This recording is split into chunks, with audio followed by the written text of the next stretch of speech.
जरा सोचिए, दो देश जो कभी जिगरी दोस्त हुआ करते थे, आज एक दूसरे के सबसे बड़े दुश्मन हैं। ये कहानी है अमेरिका और ईरान की। आखिर ऐसा क्या हो गया कि दोस्ती की वो मिसाल दशकों पुरानी दुश्मनी में बदल गई? चलिए आज इसी उलझी हुई और दिलचस्प कहानी की परतें खोलते हैं। हाँ, यही वो सवाल है जो आज भी इंटरनेशनल पॉलिटिक्स में गूंजता है। कैसे कैसे सिर्फ एक साल के अंदर एक इतना करीबी दोस्त अमेरिका के लिए सबसे बड़ी चुनौतियों में से एक बन गया। इस कहानी के तार सत्ता, तेल और एक ऐसी क्रांति से जुड़े हैं जिसने पूरे मिडिल ईस्ट का नक्शा ही बदल कर रख दिया। देखिए, 1979 से पहले की तस्वीर एकदम अलग थी। ईरान पर शाह रजा पहलवी का राज था, जो अमेरिका के पक्के दोस्त थे। तेहरान की सड़कों पर वेस्टर्न कल्चर की झलक थी और दोनों देशों में गहरे मिलिट्री और इकोनॉमिक रिश्ते थे।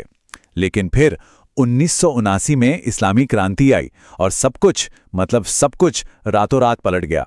अयातुल्लाह खुमैनी के आने के बाद एक ऐसा ईरान बना जिसकी नींव ही अमेरिकी विरोध पर रखी गई थी। तो इस दुश्मनी की जड़ तक पहुंचने के लिए हमें पहले उस दोस्ती की कहानी को समझना होगा। तो चलिए थोड़ा टाइम में पीछे चलते हैं, उस दौर में जब ईरान शाह का ईरान था। इस दोस्ती की शुरुआत कह सकते हैं एक विवाद से हुई थी। 1953 में अमेरिका की CIA ने एक तख्ता पलट कराया और शाह को ईरान की गद्दी पर बैठा दिया। इसके बदले में अमेरिका को मिला ईरान का तेल और मिडल ईस्ट में एक वफादार साथी। शाह ने ईरान को मॉडर्न बनाने के लिए व्हाइट रेवोल्यूशन भी शुरू किया, लेकिन इस चमक दमक के पीछे एक बहुत ही क्रूर सच्चाई छिपी थी। शाह की खुफिया पुलिस सावाक किसी भी विरोधी आवाज को बड़ी बेरहमी से कुचल देती थी। तो एक तरफ शाह अपनी शाही पार्टियों और वेस्टर्न लाइफस्टाइल पर देश का पैसा पानी की तरह बहा रहे थे, और दूसरी तरफ ईरान की आम जनता गरीबी और बेचैनी की आग में जल रही थी। लोगों में ये बात घर कर गई थी कि उनका राजा अपनी जड़ों को भूल चुका है और पूरी तरह से अमेरिका की कठपुतली बन गया है। और यही गुस्सा धीरे धीरे अंदर ही अंदर सुलग रहा था। और जब गुस्सा सुलगता है तो वो एक दिन क्रांति की आग बन ही जाता है। इस आग को हवा देने के लिए एक ऐसे धार्मिक नेता सामने आए जो देश से बाहर रहकर भी लाखों ईरानियों के दिलों पर राज कर रहे थे। उनका नाम था अयातुल्लाह खुमैनी।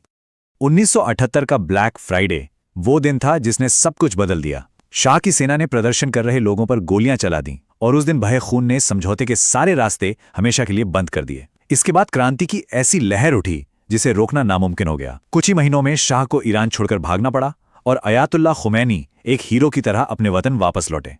खुमैनी की वापसी कोई मामूली घटना नहीं थी, ये एक जन सैलाब था। 50 लाख लोग। सोचिए, तेहरान की सड़कों पर 50 लाख से ज्यादा लोग अपने नए नेता का स्वागत करने के लिए उतर आए थे।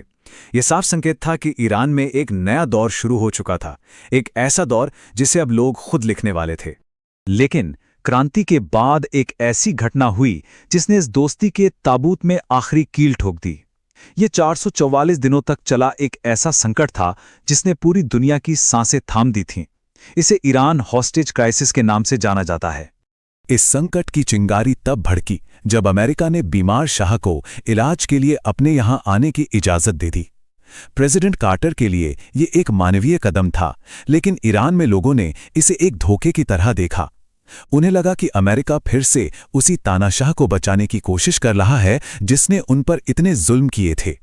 और इसी गुस्से का नतीजा था कि कुछ ईरानी स्टूडेंट्स तेहरान में अमेरिकी एम्बेसी में घुस गए और 52 अमेरिकियों को बंधक बना लिया। उनकी मांग सीधी थी, शाह को हमारे हवाले करो ताकि उस पर मुकदमा चल सके।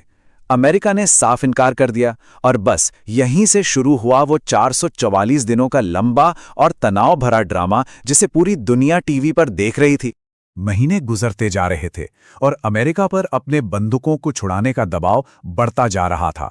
आखिर में प्रेसिडेंट कार्टर ने एक बहुत ही डेयरिंग और बेहद खतरनाक सीक्रेट मिशन को हरी झंडी दिखाई। नाम था ऑपरेशन ईगल क्लॉ। प्लान सुनने में तो किसी एक्शन फिल्म की स्क्रिप्ट जैसा था। अमेरिकी कमांडोज चुपके से ईरान के रेगिस्तान में उतरेंगे, तेहरान में एम्बेसी पर धावा बोलेंगे, बंदूकों को छुड़ाएंगे और रात के अंधेरे में वापस उड़ जाएंगे। कागज पर तो ये एक शानदार प्लान था, लेकिन असलियत कुछ और ही निकली। लेकिन कहते हैं ना, इंसान प्लान बनाता है और किस्मत हंसती है। मिशन शुरू होने से पहले ही रेगिस्तान के एक रेतीले तूफान और टेक्निकल खराबियों ने सारा खेल बिगाड़ दिया। मिशन की कामयाबी के लिए कम से कम 6 हेलीकॉप्टर चाहिए थे, लेकिन सिर्फ 5 ही ठीक से काम कर रहे थे।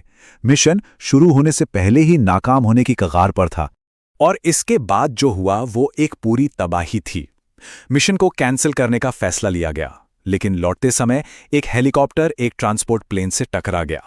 रेगिस्तान के अंधेरे में एक जोरदार धमाका हुआ और इस नाकाम मिशन में 8 अमेरिकी सैनिकों की जान चली गई। एक पुरानी कहावत है, जब दिन खराब हो तो ऊंट पर बैठे इंसान को भी कुत्ता काट लेता है। ऑपरेशन ईगल क्लॉ के साथ बिल्कुल यही हुआ। ये सिर्फ एक मिशन की नाकामी नहीं थी, ये दुनिया की सबसे बड़ी सुपर पावर के लिए एक बहुत बड़ी शर्मिंदगी थी। एक तरफ जहां अमेरिका अपनी इस नाकामी से जूझ रहा था, वहीं खुमैनी ईरान की पूरी बुनियाद बदल रहे थे। उन्होंने एक ऐसे ईरान को बनाना शुरू किया जो शाह के ईरान से बिल्कुल अलग था, एक इस्लामी गणराज्य।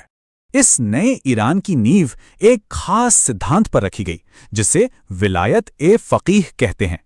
इसका सीधा सा मतलब है एक सबसे बड़े धार्मिक नेता का शासन, जिसके पास देश का आखिरी फैसला लेने का अधिकार होगा।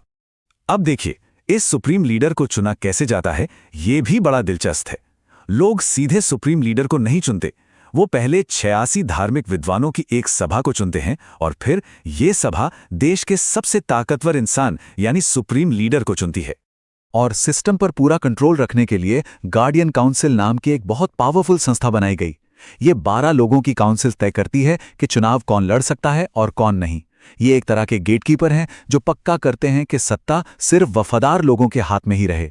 खुमैनी को पता था कि क्रांति को बचाने के लिए एक वफादार सेना की जरूरत है, इसलिए उन्होंने शाह की पुरानी सेना के साथ साथ एक नई फोर्स बनाई, इस्लामिक रेवोल्यूशनरी गार्ड कॉर्प्स यानी IRGC। आज IRGC न सिर्फ ईरान की सबसे ताकतवर मिलिट्री फोर्स है, बल्कि देश की इकोनॉमी में भी इसका बहुत बड़ा दखल है। और आखिरकार पूरे 444 दिनों के बाद बंधकों को रिहा कर दिया गया। लेकिन ईरान ने इसकी टाइमिंग भी क्या खूब चुनी।